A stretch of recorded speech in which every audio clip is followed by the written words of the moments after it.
I got married at 23 to my ex-husband, who was 28.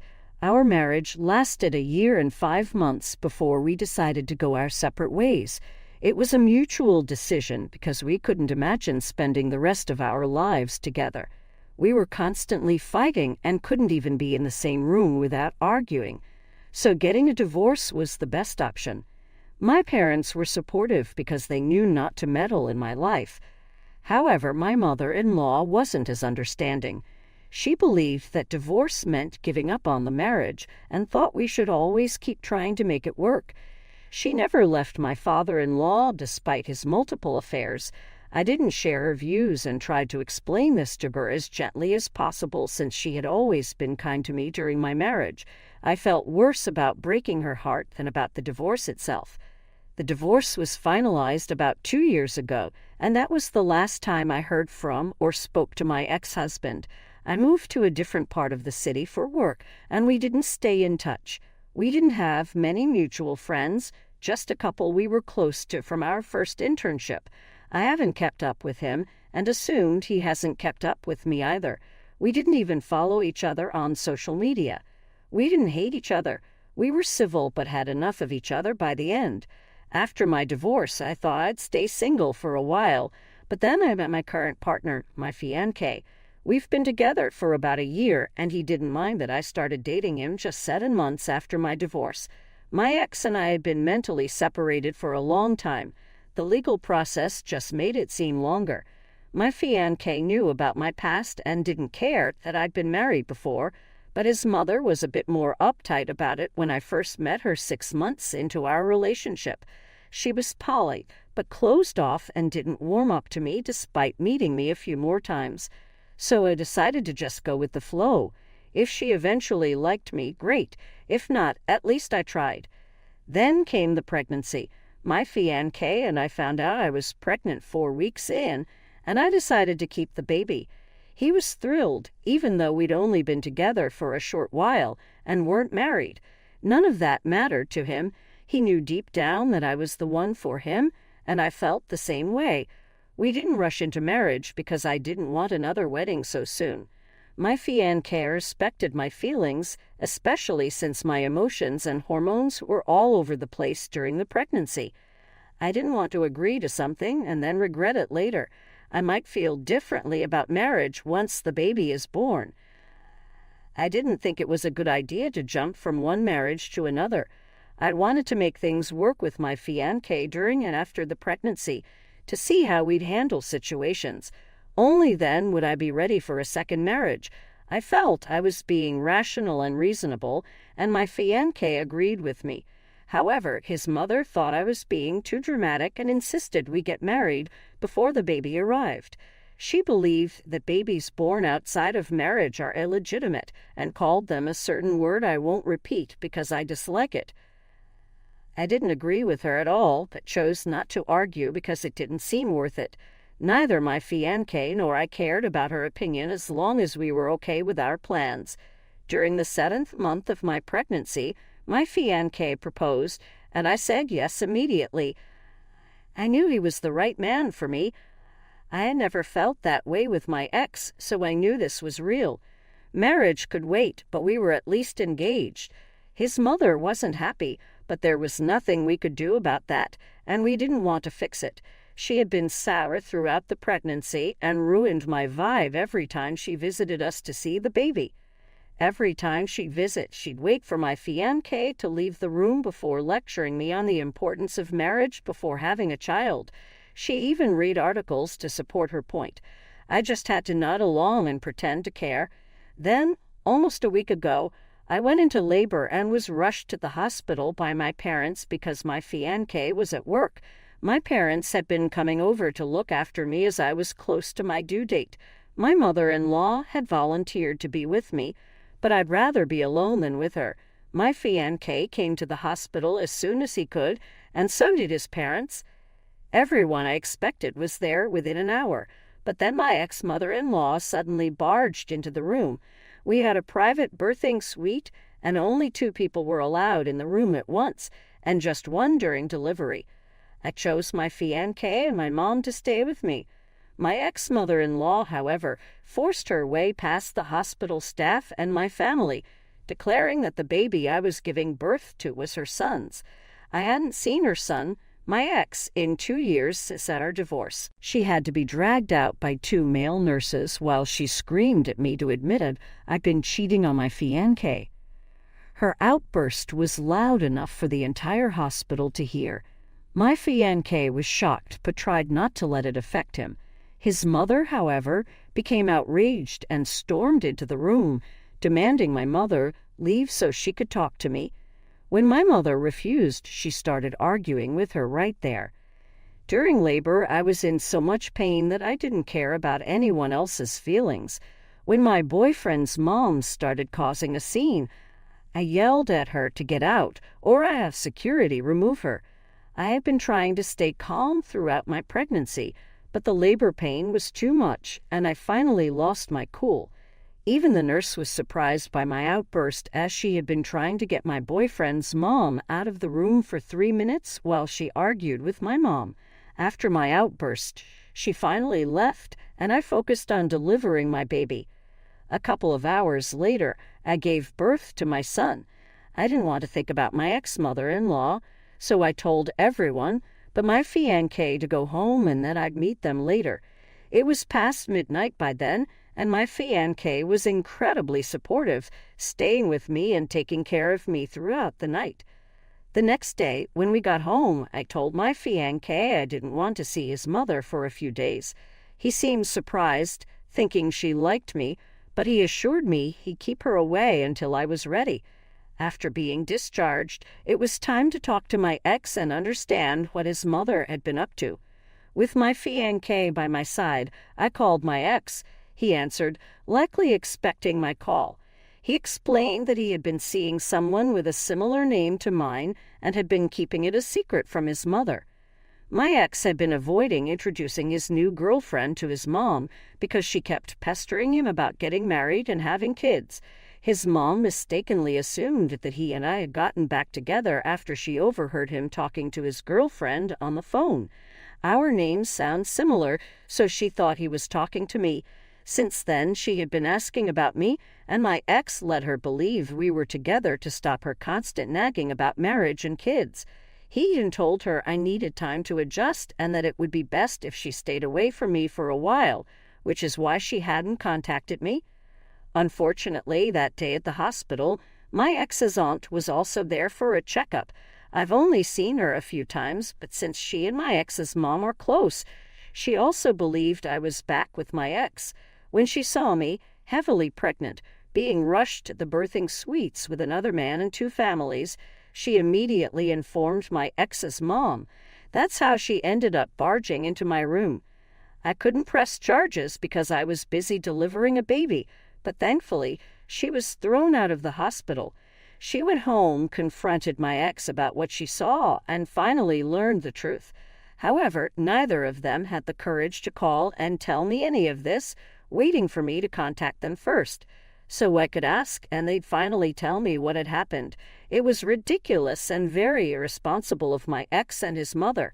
I had half a mind to file a restraining order against both of them because it was crazy and could have gone south very easily. He apologized and told me they were moving out of the state so he could live with his new girlfriend. Anyway, I have nothing to worry about now. My fiancé was also really annoyed by all of this. After the phone call, he told me he'd been really concerned and confused when my ex-mother-in-law had barged in like that, but he trusted his gut because he knew I'd never do that to him. So he kept quiet throughout and held it together for my sake because I was giving birth to his baby then, and that's all that mattered. It was really sweet of him, and I'm grateful that I have such a trusting and kind man as my fiancé. Once we knew the truth, we told our families about it as well. Of course, we expected them to be okay with all of it, but my fiancé's mother was far from okay. She wanted her son to get a paternity test done at the earliest and refused to change her mind, even after she learned the truth. I was okay with the idea and didn't care because it would just show her what an idiot she was being. But my fiancé put his foot down and told her he was going to do no such thing because he trusted me completely. His mother had been trying to get him to get a paternity test right from the time the whole fiasco with my ex-mother-in-law took place. But my fiancé wasn't on board with that. I found it a little strange that he was refusing to get that test done, because if I was in his place, I might have thought the same. So I asked him why he wasn't okay with the idea. He told me that his entire life he'd always done exactly what his mother had asked him to, but now he was tired of being her puppet all the time. He didn't want to constantly dance to her tunes and do what she wanted him to do. Now that he had more people to worry about, it wasn't as much about the test as it was about his own self and his relationship with his mother. So essentially, the real reason he refused to get the test done was that he didn't want to give his mother the satisfaction of knowing she'd pushed him into doubting me somehow. I respected that it was pointless anyway because I hadn't been with anyone else after my fiancé, and it literally couldn't have been anyone else's baby but his. For a week, my fiancé has been fighting with his mother over this, and both of them are as stubborn as the other. I want to suggest they go no contact, but my fiancé told me he doesn't want to lose his dad as well, since the poor old man has always counted on him to visit and keep in touch. His mother isn't the easiest person to live with. His dad, older than his mom, finds it difficult to stand up for himself the way he used to. It takes a toll on him mentally, so he mostly relies on my fiancé now. His dad always stood up for him when he was younger and made sure he didn't have to follow all this mother's ridiculous rules, giving him some freedom at least. My fiancé visits his parents almost every other weekend, and I really like that about him because I get along with his dad. I can see where he's coming from. His dad also cannot leave his mother because they've been together for over 3 decades, and he loves her too much to actually leave. Going no contact isn't a viable option for us right now, but at the rate things are going, there might not be any other way out for him. His mom hadn't spoken to me directly so far, but yesterday she called me and told me I needed to get that paternity test done ASAP, or else she'd go no contact with us instead. She threatened that she'd never let my fiancé set foot in her house again if I didn't get the test done. In the heat of the moment, I told her I'd wish she'd cut us both off as soon as she can because I'm sick of her nagging. I was really tired because having a baby isn't easy, and despite all the help from my fiancé and parents, I was still emotionally and physically exhausted. She wasn't helping the situation by acting this way, so I went ahead and said whatever came to me first. She hasn't contacted me since. She hasn't spoken to my fiancé either, and I'm afraid I might have messed up by reacting the way I did. If she does cut us off, I don't think my fiancé will be very happy about it because of his relationship with his dad. It's not my place to interfere there, but to be fair, she's the one who involved me by calling me up in the first place, so it's not my fault. I'm just confused about what to do with this. So to be very honest, am I the asshole for telling my future mother-in-law that she can cut me and my fiancé off if she wants to because she kept pushing us to get a paternity test over a misunderstanding? Update 1. I read through the comments on the post and immediately told my fiancé about what happened. You guys were right. I should have told him about the call as soon as it happened, but I was too tired for an emotional confrontation at the time. Of course, I couldn't keep this a secret, and it wasn't worth it either, so I told him everything. He was furious, not at me, but at his mother for dragging me into this. It's pretty messed up because I had a baby just over a week ago, and despite that, she didn't see anything wrong with calling me and threatening to cut us off just to stress me out. My fiancé trusts me, and that should be enough for her. I don't even know why she's so worked up about this whole thing, but there's usually no explanation for her actions. She's just a crazy control freak who wants everything to go her way without any concern for others' feelings or thoughts. Instead of wasting time arguing with his mother, my fiancé decided to talk to his dad instead. The only reason his dad hasn't left yet is because of his age and because he thinks he loves her. In my opinion, he's just used to her presence and mistakes that for love. Even if he does love her, she most definitely doesn't. Her idea of love is bossing people around and having 100% control over their lives. That's not love, and I don't think she understands that. I'm glad someone like that won't be a part of my life anymore. More importantly, she won't be part of my baby's life. My fiancé is currently at his parents' house, trying to convince his dad to leave his mother so he can finally say goodbye to her before we get married. The last thing we need is her trying to micromanage our wedding and then our married life. I'll keep you guys in the loop about whatever happens. Update 2. Hey, so yesterday my fiancé went over to his parents' place to talk some sense into his dad and get him to finally leave his mother. He was there for about 5 hours, and when he finally came back home, his dad was with him with his bags. It was really late, so I didn't post an update. Today I have some time because my mom is taking care of the baby. My fiancé was able to talk to his father yesterday only because his mother mistakenly let him in. She thought he was there to apologize and say he had dumped me. Instead, he stood his ground and spoke to his dad, urging him to leave. She didn't call the cops because she was too worried about her image and reputation among her friends. The most she could do was scream to drown out his voice. His father was conflicted and unsure of what to do, but gradually my fiancé got through to him. He realized he couldn't stay with his wife anymore. Their marriage had been over for a long time, but he hadn't seen it because he was so in love with her. Sadly, those feelings weren't mutual. She just wanted to control them, mistaking it for love. My future father-in-law finally decided to leave, leading to a huge fight with his wife. After a long verbal argument, he gave up and started packing his bags while she continued to shout and threaten that she'd never take him back. It didn't matter, though. He had made up his mind. Once his bags were packed, she let them leave, slamming the door hard after they were gone. Now his father is living with us, along with my parents. It's a bit crowded, but I love it because I've always wanted a big family. They all help with the baby and chores, so I have no complaints. I'm being treated like a princess now. Unfortunately, my mother-in-law won't see or be a part of this due to her stubbornness. It sucks to be her, but she can't help it. Here's a short update. It's been almost a month since my fiancé and I got married. We had an intimate and beautiful ceremony 2 weeks ago with close family and friends. My father-in-law is in the middle of a divorce, and my mother-in-law still isn't talking to us. However, everyone, including me, is happier without her. She thinks she's punishing us by cutting us off, but we don't care. It's just sad for her. At least my family is happy, and that's what matters. Stay tuned for more stories from Revenge Remini. I'm a 34-year-old widowed woman. During the last year of the pandemic, my husband died of COVID-19. We had 3 children together. Financially, I can manage the household on my own.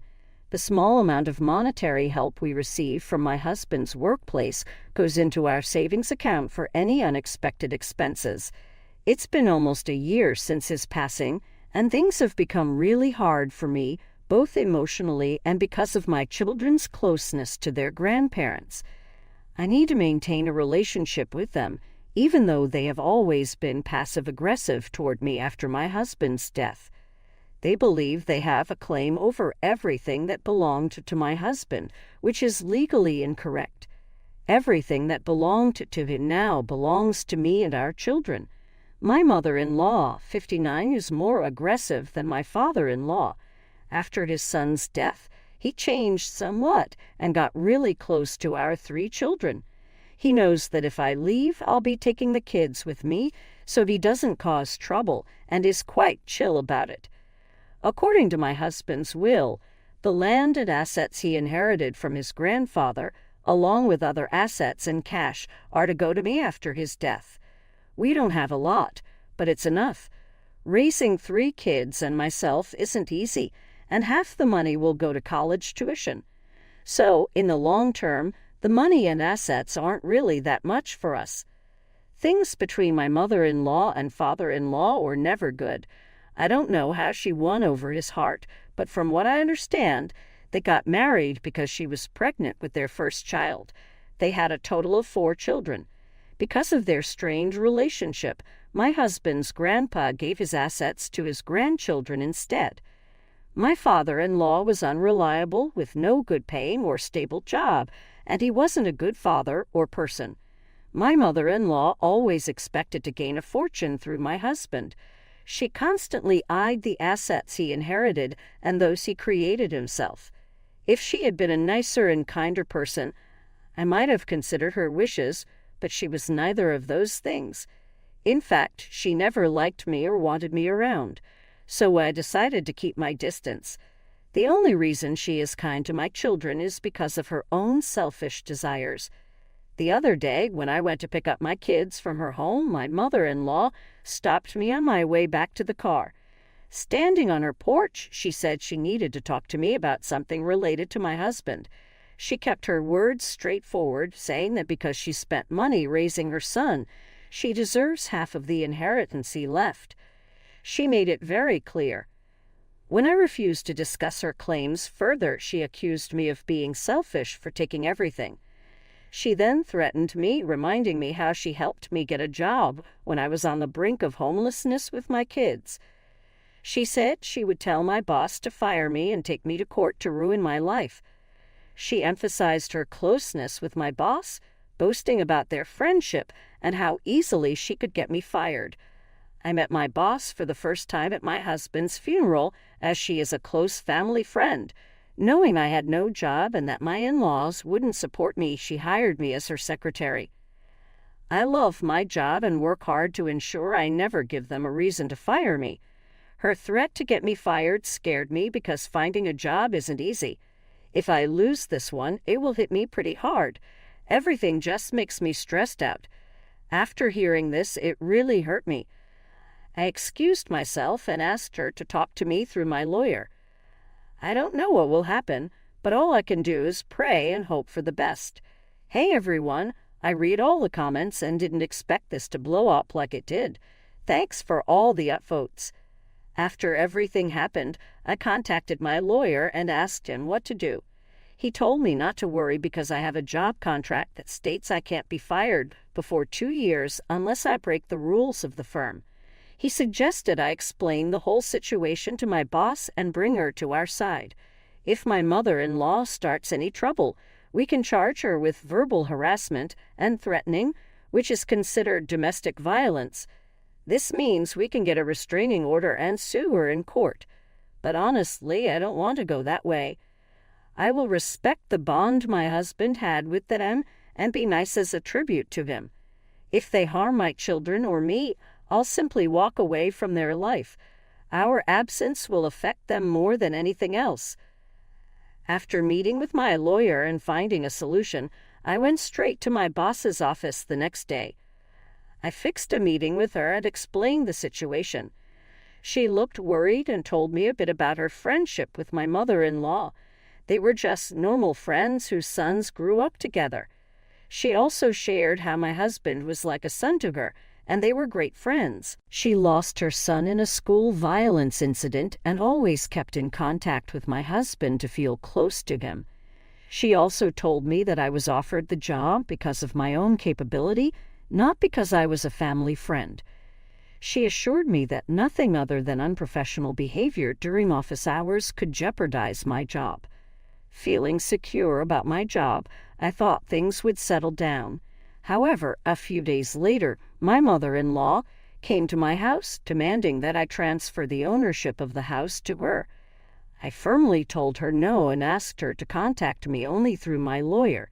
She reacted by calling me names and shouting outside, causing a scene. The neighbors noticed and came forward to help, but she had already left. She returned in the evening, threatening not to leave my property until I signed some papers she brought. It was a complete disaster. I called the cops and she was arrested for trespassing on my property. My father-in-law bailed her out of jail, but now she has signed an agreement never to contact me or my kids again. She is also prohibited from coming within 100 feet of us. If my father-in-law tries anything, He could be put in jail, too. He's heartbroken that he won't see his grandchildren for a while, but it's safer this way. It's better for me to stay away from their money-hungry behavior. All our family members who have good relationships with me have blacklisted them, and our friends have done the same. My boss found out about it when my mother-in-law contacted her to try to get me fired. She refused and has been avoiding her calls since. That's really all for now. The fact that you think you're the a-hole speaks volumes about your self-esteem. No, you are not the a-hole and never will be in the eyes of a sane, nice person. Get those toxic in-laws out of your and your kids' lives. They deserve nothing, and there's a reason they got nothing in the first place. I see that you respect your husband a lot, but their presence will only expose you to toxic environments and harm your and your kids' mental health. Your safety and sanity are the priority here, and your kids deserve much better. I don't care how nice your father-in-law is to them. Both of your in-laws are toxic and good for nothing. Cutting them off before they cause more trouble is the best decision. It's eye-opening to see this kind of stuff happens to people. Reddit really opens your eyes to the real world sometimes. I would have never imagined this kind of toxic behavior goes on in someone's life who has already seen enough. You are not the a-hole, but your mother-in-law and father-in-law certainly are. After everything, they haven't changed and probably never will. It's best to drop those toxic people from your life. They deserve their own